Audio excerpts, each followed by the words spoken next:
ये cloud burst जो होता है बड़ा फ्रीक्वेंटली हो रहा है, क्यों हो रहा है और ये है क्या? What is it all about? ये क्या है, हमें थोड़ा सा समझाएं तो सही, लोग समझना चाहिए। जी जी, देखिए क्लाउड बर्स्ट जो है ये एक क्लाइमेट चेंज की वजह से एक फिनोमेना है साइंटिफिक। इसके पीछे रीज़न ये होता है कि जब आपके इलाके में गर्मी शिद्दत इख्तियार कर जाए और उस गर्मी में नमी का तनासुब बढ़ जाता है तो वो आपको भी पता है कि हमारी आबो हवा में एक सरफेस टेम्परेचर पे आपकी वार्म एयर होती है और थोड़ी ऊपर आपकी कोल्ड एयर होती है। तो जब ये गर्म हवा और इसमें नमी मौजूद हो, जब ये आहिस्ता आहिस्ता ऊपर उठती है और ठंडी हवा से टकराती है तो बादल फटने के चांसेस होते हैं। लेकिन उसके साथ साथ क्योंकि हमारे मुल्क में ये बे ऑफ बंगाल से मानसून का सीज़न भी ज़रा जल्दी आ गया तो उसमें पहले ही वार्म एयर और मॉइस्चर इतना ज़्यादा था कि उसने भी इसको थोड़ा सा बढ़ाया, एग्जैस्परेट किया। तो ये जब ठंडी हवा से टकराती है तो वहाँ बादल बरस जाते हैं, फट जाते हैं अक्सर। ये क्लाइमेट चेंज की वजह से ये सारा पैटर्न, ये सारा ट्रेंड जो है इतनी शिद्दत इख्तियार कर गया है। और क्योंकि पाकिस्तान एक वल्नरेबल खित्ता है, यहाँ पे जो है इसने ज़्यादा ये मामूल बनता जा रहा है, बल्कि बन चुका है। और आइंदा आने वाले सालों में भी क्लाइमेट चेंज की वजह से मानसून का सीजन इसी तरह तगय्युरात का शिकार रहेगा और इसी तरह से हम लोकलाइज्ड इवेंट्स जो हैं वो ज़्यादा देख सकते हैं। जैसे कि कुछ महीने पहले इस्लामाबाद में शदीद याराबारी हुई थी जिसमें इतना बड़ा साइज था हेल स्टोन्स का कि उसने तबाही मचा दी थी। और इसी तरह से हमने उससे पिछले साल देखा कि जहाँ पे हमारी ज़रई ज़मीनें हैं वहाँ पे आम बारिशें नहीं, अब यालाबारी ज़्यादा होती है जो कि खड़ी फसल तबाह कर देती है। तो ये सब के पीछे क्लाइमेट चेंज है। हाँ, लेकिन हमें कुछ चीज़ों को असेस करना है कि ऑन ग्राउंड डिजास्टर सिर्फ बादल के फटने से या क्लाउड बर्स्ट से नहीं होता, वो हमारी मिस प्लानिंग से होता है, जो अमीन असलम साहब भी बात कर रहे हैं। अब देखें जो बुनेर साइड पे हुआ है, अब गिलगित में तो आप ग्लोफ कह सकते हैं जी, बर्फ़ की जो लेक्स होती हैं वो मौजूद होती हैं, बर्फ़ जब पिघलती है, ग्लेशियर पिघलते हैं, वो क्लाउड बर्स्ट की वजह से नीचे आ जाते हैं। लेकिन बुनेर में बर्फ़ नीचे नहीं आई, या खैबर पख्तूनख्वा के और इलाकों में बर्फ़ नीचे नहीं आई, वहाँ से बड़े बड़े पत्थर नीचे आए, वहाँ से गारा नीचे आए, वहाँ से कीचड़ वाली मिट्टी नीचे आई।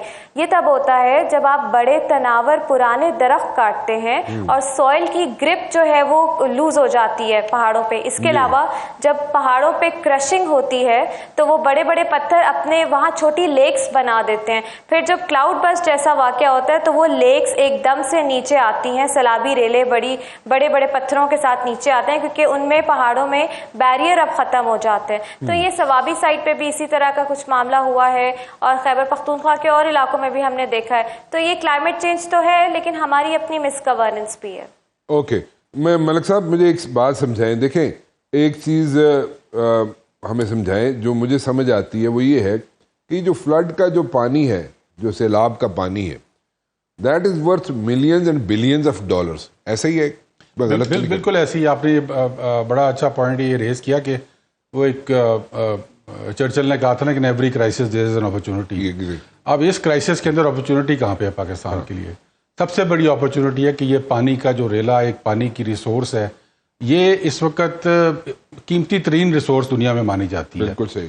और अभी मैं डेटा देख रहा था, इरसा का जो जुलाई का डेटा था, तो उसमें 20 दिन के अंदर ठीक हमने तकरीबन 7 मिलियन एकड़ फीट पानी वो हमने अरेबियन सी में फेंका है।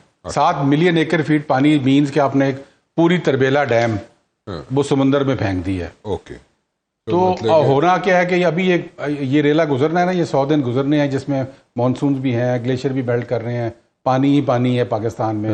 100 दिन गुजरने के बाद आपने कहना जी कैद साली शुरू हो गई है, पानी खत्म हो गया जी, पानी किधर गया पाकिस्तान का? और पाकिस्तान इज बिकम इसके लिए किया क्या जा सकता है? We need to have proper water management. इसके लिए सबसे पहले तो आपको स्टोरेज चाहिए। आपके जो डैम्स हैं वो आपके बढ़ने चाहिए और डैम्स के साथ साथ आपकी नेचर बेस्ड स्टोरेज भी बहुत होती है। एक हमने प्रोजेक्ट स्टार्ट किया था, इसको रिचार्ज पाकिस्तान कहते हैं। और रिचार्ज पाकिस्तान प्रोजेक्ट ये है कि जब 2010 का सैलाब आया था तो एक रैमजार इंटरनेशनल कन्वेंशन है, उनके एक्सपर्ट्स आए, उन्होंने एक रिपोर्ट दी जिसमें उन्होंने ये कहा कि पाकिस्तान के अंदर साउथ ऑफ तरबेला, जब एक बार तरबेला से ये रेला गुजरता है तो इसकी कहीं पे भी स्टोरेज नहीं होती, लेकिन राइट और लेफ्ट बैंक इंडेक्स के वहाँ पर वेटलैंड्स मौजूद हैं, यानी कि नेचुरल लेक्स मौजूद हैं ठीक। और अनफॉर्चुनेटली वो नेचुरल लेक्स भी तबाह हो रही हैं बिकॉज वहाँ पोल्यूशन है और उसकी हम ओवर ड्रॉइंग कर रहे हैं वहाँ पे उस पानी की।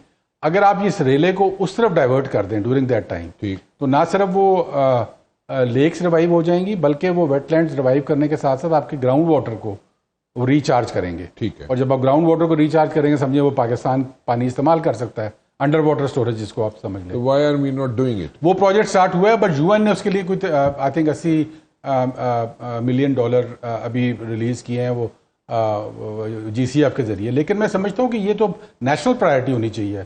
ठीक है, यूएन का फंड आ रहा है, ग्रांट का, उसका लंबा प्रोसेस होता है आने का भी और फिर खर्चने का भी, but this should be our own priority. हमारे अपने बजट में ऐसे प्रोजेक्ट्स के लिए पैसा रखना चाहिए। और इस बार जो हमारा बजट आया उसको हमने कहा कि ये एक क्लाइमेट बजट है। अच्छा, मैं एक बात समझना चाहूंगा। आपने बात की कि जो रेजरवॉयर्स ही बन गए ना, जो नेचुरल रेजरवॉयर्स बने, they are already there, water needs to be diverted to those, divert करना है सिर्फ उसको। ठीक है, एक बात तो वो होगी। जो डैम्स का मसला है वो तो जरा थोड़ा सा लंबा प्रोसेस लंबा है। लेकिन राणा साहब ये देखें कि दुनिया के अंदर जो एवरेज है ना कि अगर आप अल्लाह ताला 100 लीटर पानी देता है आपको, तो आप कितना उसका सेव करते हैं? ठीक। पाकिस्तान उसका 9% सेव करता है, 9%। ठीक। इंडिया जो है वो 35% करता है। ओके। चाइना जो है वो 55% करता है। ओके। तो जो आपने बात की कि वो दे लो कि ये बहुत कीमती रिसोर्स है, इसको हमने सेव करना है, इसलिए डैम्स नागुज़ीर है पाकिस्तान के लिए, उनको बनाना नागुज़ीर है पाकिस्तान के लिए, और उनको एक्सपेडाइट करना अपने पैसे से।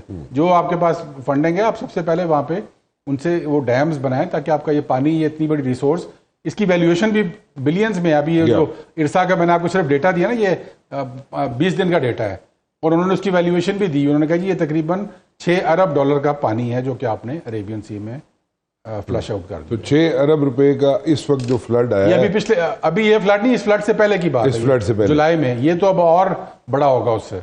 अच्छा, तो इस फ्लड से पहले जो फ्लड आया था उसमें हमने 6 अरब रुपए का, 6 अरब डॉलर का 6 अरब डॉलर का पानी हमने अरेबियन सी में 20 दिन के अंदर 20 दिन में फेंक दिया। हाँ, उसके बाद जो अगला महीना वो है ही पानी, कर रहे थे, वो पानी ही पानी कर सकते थे। क्या होगा, वो जो आप सेव कर सकते थे आपको सेव करना चाहिए था।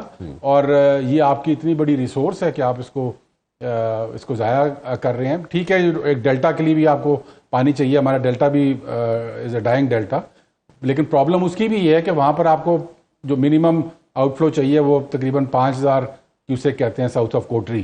ठीक। हमने 2 लाख क्यूसेक गुजारा है इन 20 दिनों के अंदर।